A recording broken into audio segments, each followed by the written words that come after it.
모텔까지 태워드릴게요. 남자차 함부로 안 타요.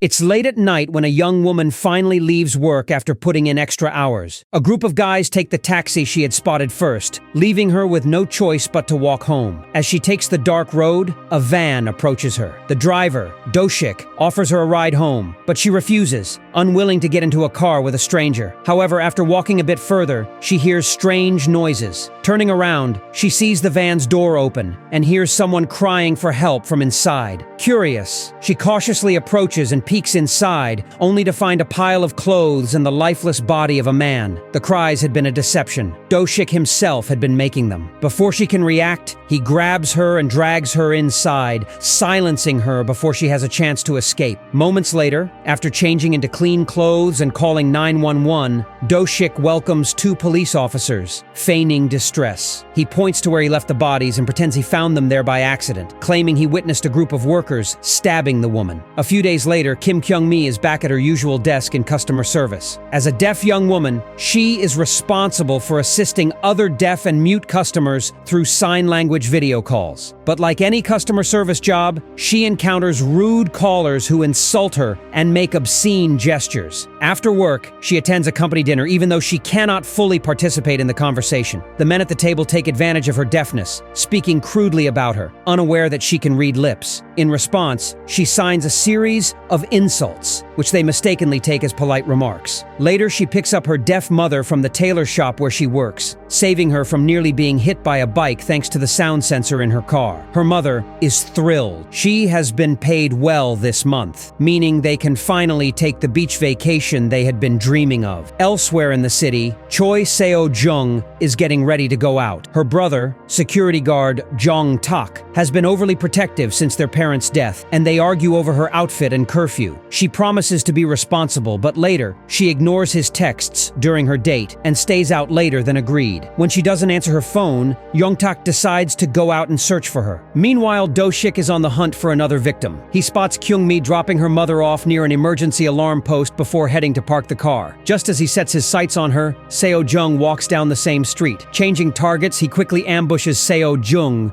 going unnoticed, as Kyung-mi's mother walks in the opposite direction, unable to hear anything. After dealing with Seo-jung, Do-shik turns his attention back to Kyung-mi's mother. However, his plans keep getting interrupted, first by Jong-tak, who stops to ask Kyung-mi's mother if she has seen his sister, and then by Kyung-mi returning from the parking lot. As Kyung-mi approaches, she notices a white shoe protruding from a dark alley, followed by a faint cry for help. Though she cannot hear it, she senses something is wrong. When a second shoe appears, she steps into the alley and discovers Seo-jung bleeding and pleading for help. Before she can react, Do-shik emerges with an axe, ready to kill her. But Seo-jung pushes him off, giving Kyung-mi a chance to escape. Panicked, Kyung-mi runs toward the street, but upon seeing her mother, she changes direction to protect her. She dashes back to the parking lot, weaving between cars as she makes her way to a back door with a squeaky handle. Carefully, she begins to open it, but the noise alerts Do-shik. He rushes after her, but she manages to slip through just in time. The door is chained on the other side, preventing her from opening it fully, but the gap is just enough for her petite frame to squeeze through, leaving Do-shik trapped behind. Kyung-mi reaches her car and frantically calls her mother, instructing her to wait by the alarm post. But as soon as she hangs up, Do-shik appears in the back seat holding a knife. He forces her to drive, but instead of fleeing the building, she speeds toward a wall, slamming the brakes just before impact and using the moment to escape. A desperate chase ensues. Kyung-mi barely manages to reach her mother before Do-shik can catch her. When she presses the emergency alarm,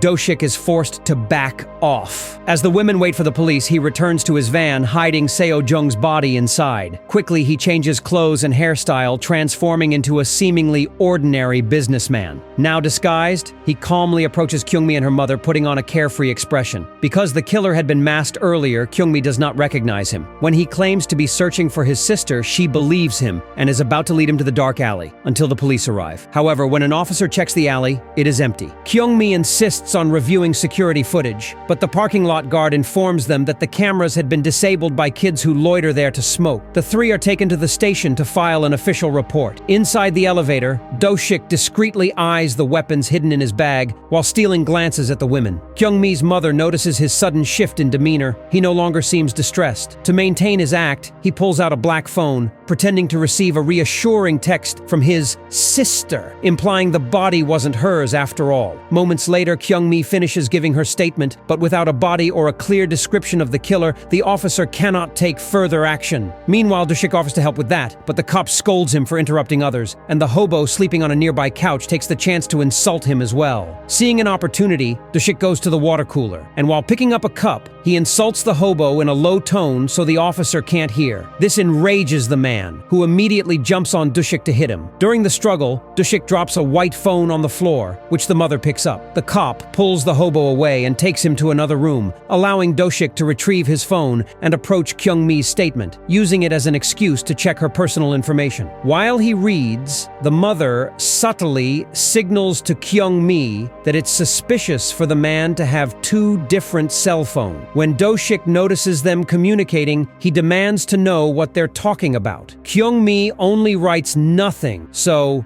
Do-shik moves toward the mother and starts going through the weapons in his bag, thinking about his next move. At that moment, a cop enters with Jong-tak, who is trying to report his missing sister. The officer suggests showing her picture to the others, since the description matches Kyung-mi's statement. Do-shik pretends he hasn't seen her before, but Kyung-mi immediately recognizes her and hands Jong-tak her statement. As she tries to provide more details, the cop leaves the room to deal with the hobo, who attempted to re-enter. Seizing the moment, Do-shik quietly threatens the mother, warning her not to move or he will kill Kyung-mi. He then reveals the contents of his bag, pulling out a knife and advancing toward Kyung-mi. However, the mother manages to make a loud noise, alerting the others. Jong-tak turns just in time to stop the knife, leading to a fight between the two men as the women run outside to call for help. In his rage, Do-shik admits to harming Seo-jung, further enraging Jong-tak. Overcome with anger,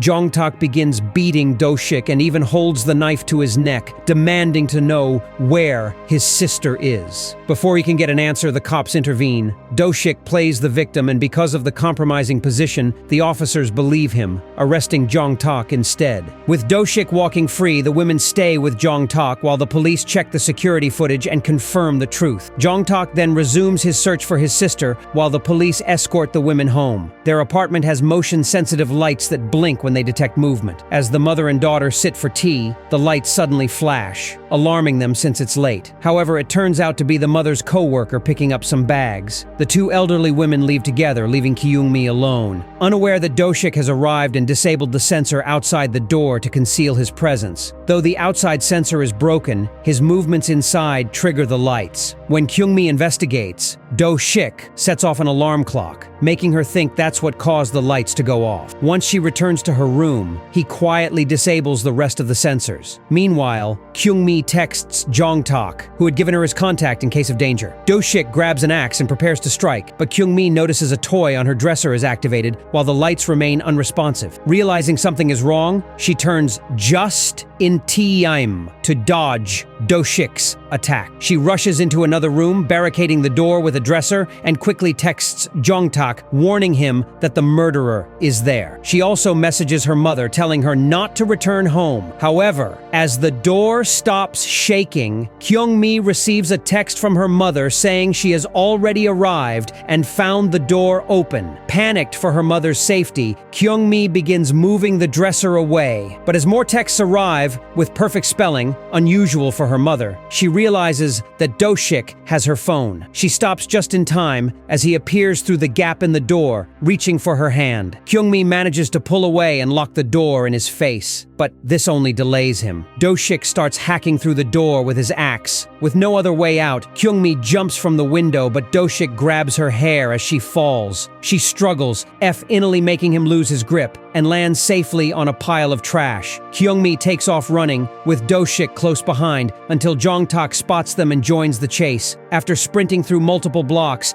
Do-shik corners Kyong-mi in a dead end and is about to attack when Jong-tak arrives. To stop him, Do-shik holds his own knife to his throat, threatening to kill himself and take the secret of Seo-jung's location with him. Stunned, Jong-tak freezes as Do-shik sends him a message with an address, forcing him to choose between the two girls. Apologizing to Kyong-mi, Jong-tak runs to the given location, her house, only to find it empty. The only person there is Kyong-mi's mother, who has just returned. Meanwhile, Kyong-mi tries to defend herself with a chair, but Do-shik grabs it, pinning her to the ground. As he taunts Jong-tak over the phone for abandoning her, Kyong-mi grabs a handful of dirt and throws it in Do-shik's face. The distraction allows her to push him off and escape again. She spots Do-shik's van with its door open, and to her shock, Seo-jung stumbles out, holding a knife and begging for help. Back at the dead end, Jong-tak and the mother arrive to find it empty. Meanwhile, Kyong-mi and Seo-jung hide behind a trash container. Kyong-mi urges Seo-jung to call 911, but she refuses, hearing Do-shik nearby. Thinking quickly, Kyong-mi types a message for Seo-jung to call her brother and hands her the phone, taking the knife in exchange. As Do-shik turns away, Kyong-mi sneaks out of the alley and hides, only reappearing when he is about to find Seo-jung. To distract him, she makes a strange noise and rattles a metal shutter. When Do-shik turns to face her, she presses the knife against her own neck, threatening to rob him of the pleasure of killing her. Do-shik lunges at her, but she presses an alarm pole and begins running, restarting the chase. Seo-jung calls Jong-tak, who rushes toward them with an ambulance and their mother. Kyong-mi heads downtown, hoping the crowds will make it harder for Do-shik to catch her. Struggling to navigate the busy street, she narrowly avoids cars and reaches a commercial district. She desperately seeks help, but because she cannot speak, people ignore her. As Do-shik closes in, she is left with no choice. She pulls out the knife, causing the crowd to step back in fear, forming a circle around them. A man in the crowd tries to call the police, but Do-shik quickly stops him, claiming that Kyong-mi is his sister and has mental health issues, and that the police might scare her into hurting herself. Kyong-mi seizes this moment as a distraction and runs away. However, moments later, the police find her and take her back to Do-shik, believing his story. They even return the knife to him. As soon as they leave, Kyong-mi starts crying, desperately making sounds to beg him not to kill her, saying she still has so much to live for. Not wanting to do this in public, Do-shik drags her into a nearby alley. He tells her she almost convinced him, but it wasn't enough, and he prepares to stab her. Just in time, Jong-tak arrives and stops him. The two men start fighting, and Jong-tak manages to grab Do-shik, locking him in a chokehold until he passes out.